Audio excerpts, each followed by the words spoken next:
Friends, welcome to my channel. कैसे हैं आप सब? होप आप सब अच्छे होंगे। जैसा कि आप सबको पता है, हमारी कॉर्पोरेट अकाउंटिंग की सीरीज चल रही है, जिसमें आज हम अपना नेक्स्ट पार्ट पढ़ेंगे चैप्टर 1 का, जो कि है provision for buyback of share. Buyback of share का मतलब होता है जब कंपनीज अपने शेयर को वापस रीपर्चेस कर लेती है शेयर होल्डर से, तो उसको बायबैक ऑफ शेयर बोलते हैं, जिसको हम लोग प्रीवियस वीडियो में पढ़ भी चुके हैं। तो आज हम उससे रिलेटेड प्रोविजन देखेंगे कि बायबैक ऑफ शेयर से रिलेटेड क्या क्या प्रोविजंस बनाए गए हैं। तो जो पहला है वो है limit on buyback of by passing SR. The buyback by passing SR shall not exceed 25% of the aggregate of paid up capital and free reserve। मतलब जो भी जितने भी पेड अप कैपिटल है, जितने भी फ्री रिजर्व मेंटेन करके रखे गए हैं कंपनी के द्वारा, उसका 25% ही होना चाहिए। 25% से ज़्यादा अमाउंट वो इन्वेस्ट नहीं कर सकती है बायबैक ऑफ शेयर्स, मतलब शेयर को रीपर्चेस करने में।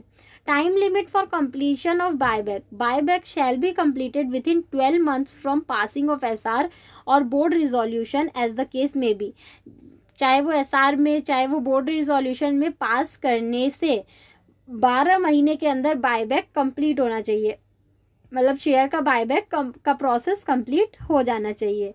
Debt equity ratio. The ratio of the debt owned by the company is not more than twice the aggregate of capital and its free reserve after such buyback।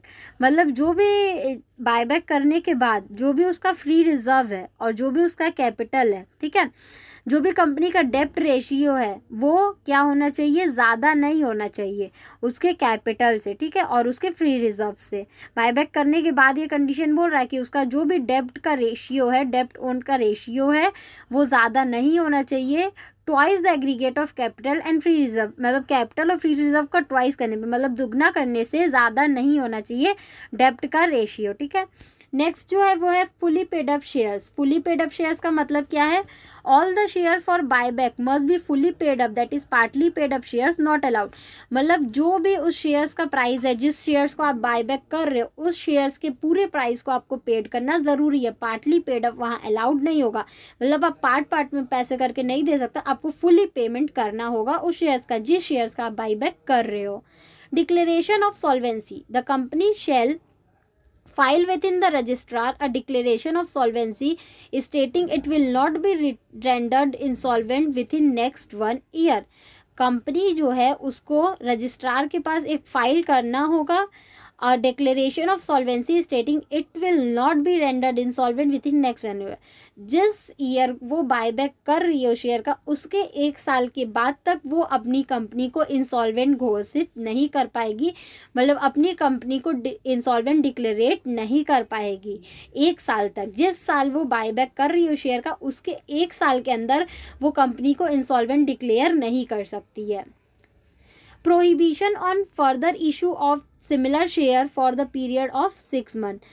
6 महीने तक के लिए उसी तरीके का शेयर्स वो इशू नहीं कर सकती है, इसके लिए मनाही होता है, ठीक है, कि 6 महीने तक वो क्या कर सकती है, उसी सेम शेयर्स को इशू नहीं कर सकती है, उस पर मनाही होता है, ठीक है। 6 महीने के बाद वो कर सकती है, लेकिन 6 महीने तक ये मनाही होता है।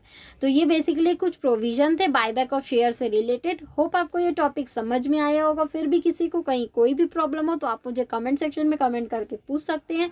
Thank you so much. Please like, subscribe and share my channel. किसी को इस सब्जेक्ट या किसी भी सब्जेक्ट के नोट्स चाहिए तो वो मेरा डिस्क्रिप्शन बॉक्स चेक कर सकता है। Thank you.